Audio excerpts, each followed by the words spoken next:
Each week we have the privilege to talk to an esteemed artist from the Arklatex. Here we have to tell us about their work and events they have coming up. So here with us today is Andy Young to tell us about some of her great works. Andy, welcome to the show. Welcome to Living Local. Thank you so much. Thanks for having me. Great. So I understand that Shrek has you pretty busy with some things that are going on. So tell us a little bit about what's coming up. Okay, so I'm here as an artist in residence at the Kallenberg Arts Tower. Wow. Which is very exciting. It's a beautiful historical space, and I'm really enjoying getting some work done there. Really? Yeah, and I'm also going to get to know the community a little bit, which I'm very excited about. And I'll be leading a talk, an artist talk, this evening from 5:30 to 6:30. And where is this talk going to be? I'm so excited about hearing about it. It'll be at the Central Arts Station. Central Arts Station. Yeah. Yes, from 5:30 to 6:30 this Great. evening, and I'll be talking about some of my work and looking at some of my chapbooks and thinking about how obsession can kind of fuel creative work, and I'll be inviting the audience to think about the same. Great. So you mentioned chapbook. Yes. So what is a chapbook? Tell us more about that. Okay. Yeah, I love chapbooks.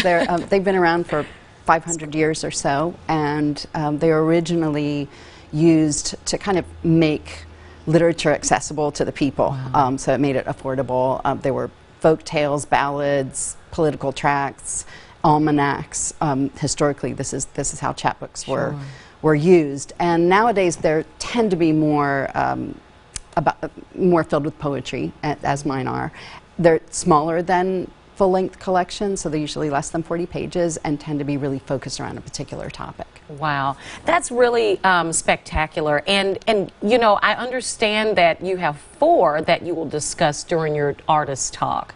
Yes. So tell us about those 4 and what can we expect? Sure. So I'll be looking at my first chapbook is called Mine, and it sort of reflects on my Appalachian heritage. My dad was a coal miner, my grandfather's a coal miner, so I'm sort of thinking about how some of these gloomy coal mining songs kind of shaped my consciousness. That's such important work. Yeah, yeah, and looking at kind of the ancestral piece of that. And then the second one is particularly appropriate to where I'm staying right now because it's all about the element of fire. It's called All Fire's the Fire. The third one is called The People is Singular, and it's a collaboration with an Egyptian photographer, Salwa Rashad, and it's really thinking about the Arab Spring and the Egyptian Revolution in particular.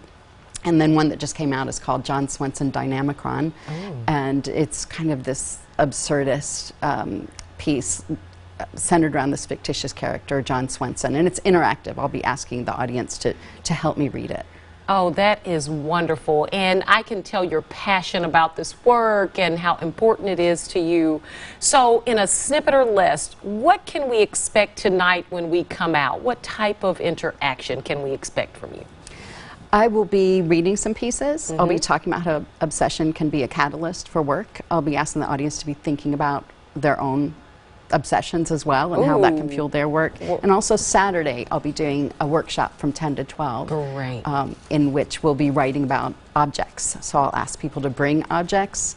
And However, talk all about them and get excited and engaged. Yes. Well, thank you so much for joining us. The Shreveport Regional Arts Council, lots of fun coming up. When we return, we're going to Jefferson to see how to get ready for the school year with a little TLC.